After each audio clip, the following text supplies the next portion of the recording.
explain the same chapter of class 9 chemistry.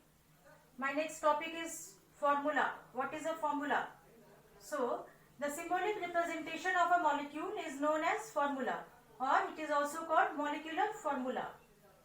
When we are using the symbol to represent a molecule is called formula, or it is also called molecular formula, and it is also known as chemical formula.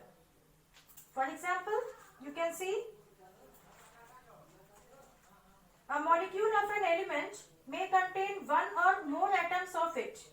A molecule of an element may contain one or more atoms of it. For example, a molecule of elements hydrogen, a molecule of element oxygen, nitrogen, bromine, etc. They all contain two atoms, and we can write it like this. Okay? So this is the formula of a molecules. Now in case of a compound, when you have to write a formula of a compound, in case of a compound, the molecule containing different atoms united in a certain fixed ratio. Different atoms are written side by side and they are united in a fixed ratio. Their ratio is fixed. Different types of atoms we have used, you can see, and they are written side by side in a fixed ratio. Is represented by placing symbols of the elements present in side by side, indicating their numbers written in subscript. Indicating their number written as a subscript. Whenever we are writing the numbers downside, it is called subscript. I think you know it. Now, in this you can see this is the formula of a sodium chloride.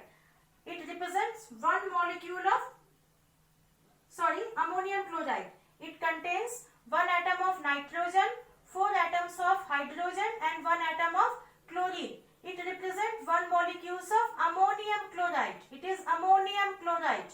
Okay. Now, one more example you can see sodium carbonate. Na2CO3 denotes one molecule of sodium carbonate which contains 2 atoms of sodium, 1 atom of carbon and 3 atoms of oxygen. Now, if you are writing any number in front of any formula of a compound, so it represents two molecule of water. Okay. Now here you can see it represents only one molecule of ammonium chloride. When you write 2 in front of the formula, it represents now 2 molecules of ammonium chloride. It is only one molecule of sodium carbonate. Now it is 2 molecules of sodium carbonates. Now my next topic is valency. What is a valency? The valency of an element is a measure of its combining power. The combining power of an element, the combining capacity of an element when one element is combined to another element. So the combining capacity is called valency. Valency is measured in terms of hydrogen atoms or oxygen atoms. Now, according to the modern definition of valency, the number of electrons that an atom can lose, gain or share during a chemical reaction is called its valency.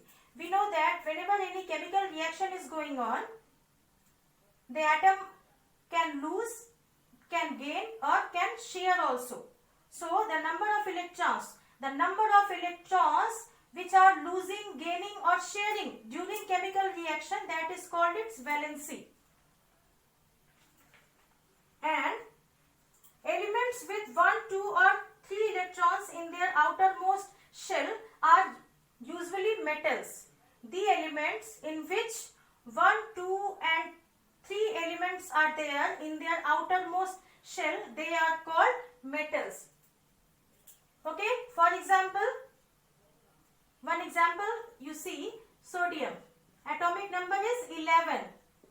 When you make electronic configuration for this, it will be 2, 8 and 1. So this one is the first cell, this one is the second shell and this one is the third and the outermost shell. So you can see in the outermost shell you can see how many electrons are there. Only one electron is there. So this is a metal. Okay, one more example you see, magnesium. Atomic number is 12. When you make electronic configuration for this, you will see in the outermost shell you can see how many electrons are there. Yes, 2. So we can say that elements with 1, 2, 3 in outermost shell, they are usually metals. Now since they are losing the electrons, listen very carefully. Since they are losing the electrons, they are called positive ions. Okay, and positive ions are called cations. Now you can ask, what are ions? So ions are the charged particles which are formed by loss or gain of electrons. Ions are the charged particles. It can be positive and or it can be negative also. So in this you can see these all elements are positive ions. Since they are giving the electrons, since they are losing the electrons, that is why they are called positive ions, and it is also known as cations. Now elements with 5, 6 or 7 electrons in their outermost shell, they are non-metals. For example, you can see chlorine. Okay, atomic number is 17. When you make electronic configuration 287, you can see 7 electrons are there in its outermost shell. One more example, oxygen, atomic number 8, electronic configuration 26. You can see 6 electrons are there in its outermost shell. Nitrogen, atomic number is 7. Okay, electronic configuration 25. 5 electrons are there in its outermost shell. So I told you elements with 5, 6 or 7 electrons in their outermost shell, they are non-metals. Okay, and since they are taking electrons, okay, to attain stable electronic configuration, these elements are taking the electrons. That is why they are having the negative charge, and that is why they are called anions. Okay, negative ions are called anions. So this is all about the formula, valency, and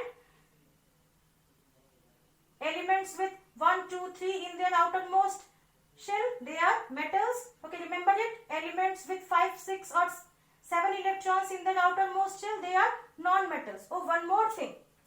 Out of these elements, some elements have 4 electrons in their outermost orbit. Okay, for example, carbon. Okay, and carbon is a non-metal. Okay, silicon and germanium are also coming under this category only. Okay, they are having 4 electrons in their outermost orbit and they are metalloids. Okay, and rest are metals. So for today, this much. Thank you.